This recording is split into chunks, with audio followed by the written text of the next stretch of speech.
Hello, so this is day 8 and I'm the earliest that I've been to the mountain today, which is great prep for tomorrow because tomorrow I need to be here by 7 in order to make it for my massage, and I will be. And you know, there's some blue sky today. I can see a bit of blue sky, and whilst there's still a bit of cloud, quite a bit of cloud at the moment, it's white cloud, and it just feels calmer, fresher. Yeah, it feels good today. And actually last night as well, I had that feeling again of missing the mountain. Like I could really feel it calling me back. So I was actually really excited about coming today again, which is good. I'm going to do the opposite route again, like I did yesterday. And last night I did a guided meditation journey. It was actually one to connect to a mountain as well. And when I was doing it, I just got these visions of, well, this mountain. I saw myself here. I saw the snow. I saw the mountain. And I felt an activation again. It was really interesting. It was amazing. And I felt a message already coming through, but I'm just starting. So I'm just gonna ground in, let my thoughts calm, ground, and I'll start bringing through the messages for today. But I feel like it's day 8. It's a great day. You know, the 8 vibration is that of abundance, infinite possibilities. It's the infinity sign. And actually this morning, I started this morning with a session with my mentor and one of her friends and a few others from the Sacred Akashic Healing Arts community that I'm a part of. A custodian of one of the temples, the Sacred Tree Temple. And we did a tapping session on wealth and abundance, on rewiring the patterns around wealth and abundance. So it's interesting that I've started my day that way, and the 8 is about abundance and infinite possibilities, right? Infinity, it's wealth. And wealth, whilst it was focused on money, is not just about money. Wealth is about an abundance in all areas of your life, an abundance in love, an abundance in doing things that bring joy, health. So yes, I think it's really interesting that I started my day that way on day 8. And you know, when I do connect to the forest, I always think of that, how abundant the forest is, how abundant the animals are that are in the forest. They have everything that they need. They're not in lack. So anyway, I'm going to leave it there and let's just see what comes through as I walk the mountain today.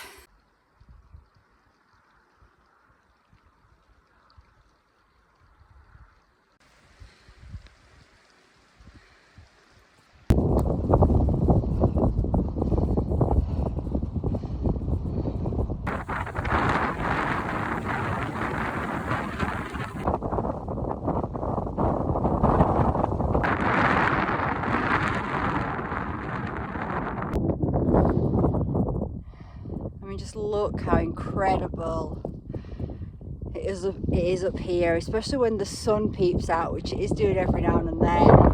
It's just beautiful. I'm literally knee deep in snow here. The snow is so deep, but luckily, because I've done it a few times now, I'm being able to navigate more and find the path, even though you can't always see it. I definitely wouldn't want to do this if I hadn't done it so many times, because I'd probably struggle a little bit, because it's actually fine today. It's just really deep snow. It's beautiful.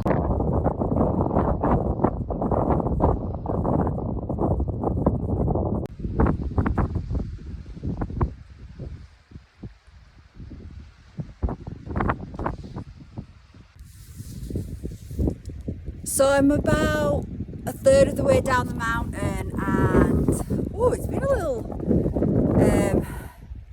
I've had to go really slow because there's like deep snow drifts in places, and there's like loads more water running down, slush. It almost seems like the mountain's just more sheer, less places to grip. So the snow's kind of both gives you grip, but also you don't know what's underneath your feet. I'm slipping. I'm just grateful that the wind is pretty calm, because I was thinking, geez, if this wind was strong, I'd have to get on my ass and just crawl down little by little. And at the top coming across, like I said, because the snow is so deep up there, because I've done this now 8 days, I've started to create those new neural pathways in my brain where I'm recognising parts of the rock and the landscape, so that I can navigate and find. Sorry, I know when the wind comes up sometimes you can't hear, so I'll just let it pass. So it's helping me to navigate and find the path again, because I'm creating those neural pathways, because I've done this for 8 days now. So I was kind of thinking, thank goodness, because otherwise I think I'd get lost up there right now. I'd be a bit stumped. So, you know, that's what happens when we start to do something on repeat. We create new neural pathways in the brain. It's called neuroplasticity, how the brain changes and creates those new pathways. So the more you do it, the more defined that pathway becomes, so that it starts to become an autopilot, right? It starts to be, your brain starts to take on this new energy, the program takes on its own energy, like that car that I talked about going downhill. It starts to create its own momentum, and it starts to become much easier for you to do those things that you've been doing. And you know this in your life, because you can look at anything in your life and you can see the truth of that. So it's really important for us to, that's why it's so important for us to have discipline and be consistent, and to keep taking, you know, like the mountain goat, keep taking those relentless steps towards whatever it is we are moving towards. That's the only way we really get to the top of our mountains and really start to grow and expand and create change that is lasting, not fleeting. Okay, so I'm just gonna get a bit further down the mountain just while the weather's good, and I'll bring through the rest of the messages that are coming in. So as I was going around, because I did, like I said, I did this tapping this morning on, like, it was for wealth and about old money beliefs and things like that, and so I was kind of like thinking, like, you know, how much my relationship with money has changed over the last few years with all the different challenges and stuff that I've been through, but there's still some stuff there. And, you know, so I was thinking, well, this is a perfect opportunity while I'm walking around the mountain. You know, as I'm walking around the mountain, I am talking to my guides, I'm talking to the nature beings. You know, I can't necessarily see them with my physical eyes, but I know that they're there. So I just start talking to them about what it is that the fears that are maybe there in the back of my mind. And I was just guided to share this message because, you know, often there's a lot out there about, you know, staying positive and not being negative about things. And if you're negative about things, you're going to draw it into your life. And, you know, obviously there's truth to positivity, of course, but also it's not true that if you actually acknowledge something that's there, that you're going to bring more of that into your life. Actually, if you ignore it, it's still there anyway, the energy's still there, and you can't actually start to heal or dissolve it. So it's absolutely fine to be honest with the thoughts that are coming into your mind. And in fact, it's critical to be honest with the thoughts that are coming into your mind. So, you know, like we said at the beginning of this program, what thoughts are in resistance? If you can't acknowledge them and see them, then they're going to keep sabotaging you. So if there's any fears coming up or anything, it's okay to voice them. It's okay to say them out loud, what they are. You know, you can say them with an acknowledgement that, you know, it doesn't mean to say it's truth just because you've got a program that's not fully healed or dissolved. You can have that awareness that, I know that's not necessarily truth, but I feel some fear around it in my body. There's still something in my body that needs to be healed and dissolved and around that. So by acknowledging it, as soon as we acknowledge it, we start to heal it anyway. We start to open up to healing. So I guess the message coming through is like, if you've got things that are coming in as you're going through this process, or just in general in life, right? Maybe you're plugging into some of these messages and not all of them. It really doesn't matter. It's whatever resonates with you. Speak to your team. Like, you can, speak to your team, speak to nature. Like I say, your team are not going to judge you. I should probably stand still while I'm doing this. Your team are not going to judge you, and they are there to help you, and they can only really help you if you ask for help. Like your guardian angels, they're not going to intervene. They're not going to, you've got free will. You've got to ask for help, open up, welcome in, say what you're fearful of, say what fears come in, ask them to guide you to things that are going to help you to dissolve those fears and to be able to move away from them and continue to expand, and they will bring things in to help you on your journey. So it's just remembering that you are, actually, just as I was walking down there, I just met 3 ladies going up, and they were just asking me about up top, and I was telling them, and then she was like, oh, are you alone? You need to let someone know you're here. And I thought, I'm just thinking now actually, oh, I'm not alone. I never feel alone when I do this walk on the mountain. I'm literally, I don't want anybody else here with me. I'm doing this to be with nature, to be with myself, to reflect and go on this inner journey. And I never feel alone. Even if I'm physically alone, I never ever feel alone, because I'm not alone, and you're not alone neither. You are always surrounded by a team, at least your own soul, that is there to guide you. I always say this, your soul is your main guide. Nobody knows you better than your soul. No one is going to guide you better than your soul. Obviously our souls work with other souls, and we do have other guides that help us, but your soul is your main guide. It knows exactly why you chose to incarnate here. Often your guardian angels are you, higher aspects of you that are here to make sure the human aspect is guided if you choose to follow that guidance. Like I said, our guardian angels can't force us to do anything, and they wouldn't. They know we've got, the human aspect has free will. We have to choose it, we have to open up, we have to ask. So remembering that on this journey of life, you are not alone. You are co-creating your world with source, with your guides, with the elements, if you open up and invite them in. So that message really wanted to come through right now. Just to add to that, when I've worked with people before, and they say to me,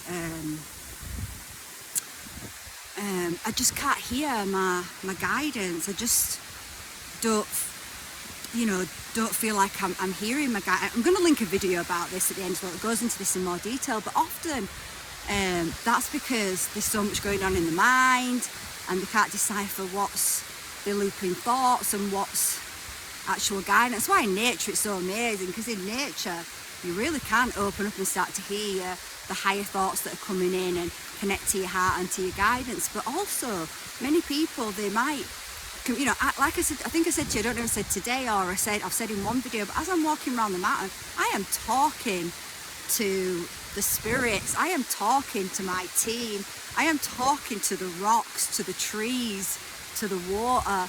I'm walking around having a full-on conversation, and sometimes I have to be like, oh, there's people sometimes, but I talk to them like someone's walking, just as I would talk to a friend that's walking side by side with them. Always communicating with my spirit team, always, and that never stops. And through that, I've started to learn how to interpret the communication from nature, from the elements, from my higher self. What is my higher self? What is not the higher self? And it's through that communicating. So you must communicate. Often people say, I can't hear my guidance, I don't know what I'm supposed to do, but they never communicate with they never take the time to communicate with their team. They don't really feel like it's real because they can't see their team, but you know, most people can't physically see them with their eyes. Some can when they're going to meditation, but it's about energy, it's about feeling, it's about just knowing that they're there, and whether you can see them or feel them, you have to make a decision at some point to trust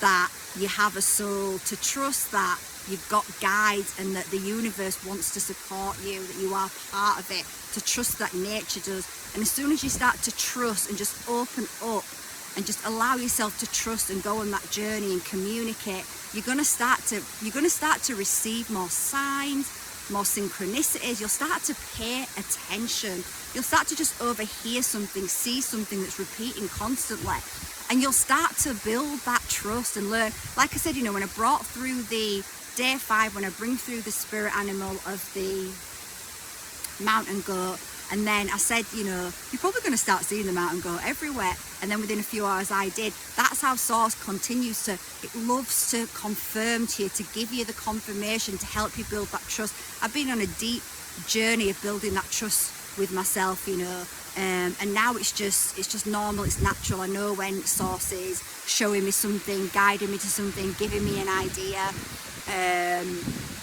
You know, when people say, you know, often you'll get, you know, I'm delivering messages to you, and that my higher self is bringing through, and often, you know, when people are saying things to me, I'll know when they're saying something that is a message for me, because it'll almost be like time freezes slightly. There's just like this like stop in time, and I'll know, and you can start to develop. But you've got to pay attention, you've got to communicate, you've got to open up to it, you've got to start trusting.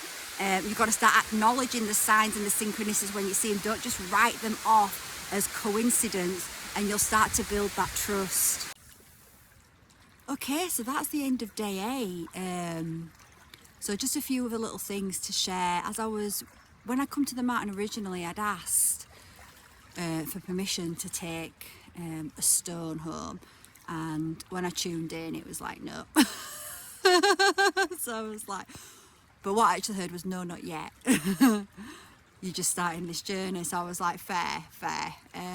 The mountain wants me to actually show my commitment to it first before it, you know, gifts me a piece of it, because these rocks are, you know, they're part of the living earth Akash. So the Akash is the field that holds all of the records. It's like an energetic library of everything that's happened in this universe and this earth, and the rocks themselves and the water and the trees. Well, they are part of the living earth Akash, and they hold information. And these rocks are, you know, so on Benet, it's Torridon sandstone, and it's said to be around over 1 billion years old. But then even deeper below that is the Lewisian Genesis rock, which is about 3 billion years old. It's said to be part of the original Earth's crust. So just think about that. And, you know, and these rocks are filled with, like, you know, quartz crystals. And, you know, we know that crystals are used in a lot of technology because it's got memory, it holds information, right? So the rocks themselves hold information, hold the secrets, the knowledge, the wisdom of the earth, of things that have happened in the earth. So, you know, when I'm walking on that rock, that's what I'm connecting to. You know, I said to you last night that I really felt, you know, another activation from the mountain, and felt that like I felt on I think it was day 2, I think, where I had that, oh, I can't wait to go back to the mountain. And I felt the energy of the mountain just deepening me last night. And so today when I was walking, I wasn't even thinking about, you know, taking any stone or anything. I'd kind of forgotten about it since then. But as I was walking, I was just drawn to this stone. It's hold on. And I instantly saw it on my had in my mind's eye, just had this vision of it on my bedroom windowsill, and I thought, oh, I wonder if this stone wants to come home. So I held it in my hands and I connected to it. I can feel the energy portals in my hands. So I've deciphered a system where when it's going in a figure of 8, that shows I'm connecting into the stone's connecting to me. When it goes in a clockwise, it's a yes, and then anti-clockwise, it's a no. So I first connected to the stone, then I asked, did it want to come home? And it said yes. I thought, yay, I love this stone. I'm so excited. So it feels like a gift from the mountain, a gift of some of my own knowledge and wisdom that's been buried about the ancient Akash. You know, part of my mission, my soul's mission, is to bring forward the organic true codes of the ancient earth, of earth. And I, like I said before, I co-create a channel, I co-host a channel with Valentina, who is a Royal Akashic Guardian and has been working in the Akashic field since she was born. That's been her mission, to bring the Akash back to earth, because it was being held through the whales and for protection, and it's back in the earth now, and we can start to access it if we're in alignment and in resonance with it. You know, when we're walking around sacred sites and things like that, the stones and that, they don't just give the information to anybody. They're looking for resonance and alignment, and for souls that are ready to be activated with this information, that can hold this information in integrity. That word integrity was coming through as I was walking today, so we'll probably talk about that a little more another day. I feel like it's going to come in more another day, but so it's a gift to be given something from nature like this. And then just as I was getting towards the end, I just noticed this other stone, like gold. I mean, I don't think this is doing it justice, but I just saw this like gold stone, and I was like, there's so much gold on this mountain, gold and silver, it's beautiful. And I was like, oh, and I picked that stone up, and that also wanted to come back. And I thought that was interesting, given what I said today, starting the day with the wealth code, tapping activations, and then round the mountain, we're really thinking about, you know, my beliefs about money and how they've shifted and what fears are still being held there, and really bringing it up. And then I come across this just really purely gold stone that also wants to come home. So gifts from the mountain today. So I feel like day 8 is definitely a day of abundance. Whatever you're doing, if you're reaching day 8, or even if you're not doing a particular challenge that is so many days, or you know, whatever it is that you're doing, you know, if you're listening to this right now, then on some level you are connecting into this energy, and there's an abundance that wants to be activated, realized within your field and within your life on some level. So yeah, so just like, you know, my wish for everyone is that everybody moves into abundance. You know, everyone deserves to be abundant in all areas of their life. Everyone deserves to live a life of joy and purpose and fulfillment, and I do believe that every single soul has that blueprint inside of them, and it's just a case of continuing to connect to the soul, hear the guidance and follow that guidance, and that's going to keep unlocking those keys and those coordinates to that blueprint, which is your inheritance. It is, you know, we are these magnificent spiritual beings, and we weren't taught that. Most of us weren't taught that as children, because we've lived in an inverted matrix, but we're starting to wake up now and realize the truth of who we are. And as we go on that journey, which these things pull us towards, it's this deep self discovery, and then you're going to start to unlock those abundance codes for yourself. So yeah, so that's day 8. It was a little tricky at times, but it was beautiful. The weather was really great today, thankfully, because there was so much snow. It was so deep, my feet went through because I went into some water without even realising it, because I couldn't see the path. Like I said before, I was so glad that I've started to create some of those. I've created new neurological pathways in the brain, and what I should have said as well, when you create new neurological pathways in the brain and you focus on them and you keep creating them, then ones you're not focused on, they actually start to be trimmed away from the brain. You know, I used to drink, right? I used to be a drinker. I used to drink so much, and then I started to like drink less and less, and then I stopped, and now it's like, you know, I mean, I just don't drink, and I don't miss it, I don't think about it. There's so many things that I used to do that I don't do anymore, that don't even enter into my brain because they've been trimmed out, and I've got so many new pathways in there that are really helping me to expand more and become more of the true soul self. So yeah, so know your brain can and does change.